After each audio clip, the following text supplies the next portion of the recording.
ہونا چاہیے. پاکستانی عورت کا بوائے فرینڈ نہیں ہو سکتا کا اپنا ہی ایک نکاح کا. ناظرین، بلال عباس نے شادی کی خبروں پر خاموشی توڑ دی. جی ہاں ناظرین، بلال عباس خان اور درفشاں سلیم کے بارے میں سوشل میڈیا پر ایک بار پھر نئی بحث چھڑ گئی ہے. فینس کا کہنا ہے اتنے اتفاقات آخر کیسے ہو سکتے ہیں.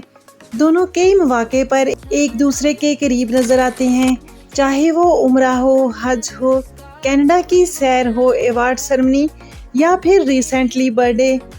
بائی چانس کیسے وہ اکٹھے ہو سکتے ہیں؟ ان واقعات کے بعد ان دونوں کے بارے میں کیا سرائیاں مزید تیز ہو گئی ہیں. حال ہی میں بلال عباس سے شادی کے بارے میں سوال کیا گیا تو انہوں نے اپنی خاموشی توڑتے ہوئے جواب دیا.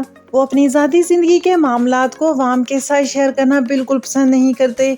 وہ کہتے ہیں کہ میں اپنی فیملی کی باتیں بہت کم سوشل میڈیا پر شیئر کرتا ہوں کیونکہ یہ کوئی چھپانے والی بات نہیں. جبکہ درفشاں نے حج کے بعد اپنی پوسٹ میں لکھا کہ انہوں نے اپنا یہ روحانی سفر والدین کے ساتھ مکمل کیا. ان کا کہنا ہے کہ اس سفر کے بعد ان کی زندگی میں سکون اور خوشیاں بہت حد تک بڑھ گئی ہیں. لیکن فینس اس بات سے قائل نہیں ہوئے. فینس کا کہنا ہے کہ دونوں کے درمیان بار بار ہونے والے اتفاقات محض اتفاق نہیں ہو سکتے. یہ جب بھی ملتے ہیں ایک دوسرے کی تعریف کرتے ہیں، ایک دوسرے کی عزت کرتے ہیں اور ہر ایونٹ میں اکٹھے نظر آتے ہیں.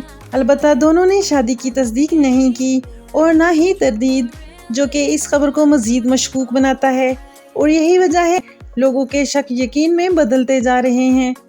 دراصل لوگوں کی یہ جوڑی فیورٹ جوڑی ہے اور وہ چاہتے ہیں کہ وہ اپنی شادی اناؤنس کریں اور ان کے چاہنے والے انہیں مبارکباد پیش کر سکیں. تو ناظرین، آپ کی اس بارے میں کیا رائے ہے؟ اپنی قیمتی رائے کا اظہار کمنٹ سیکشن میں ضرور کیجیے گا اور اس طرح کی مزید ویڈیوز کو دیکھنے کے لیے میرے چینل کو سبسکرائب کیجیے گا.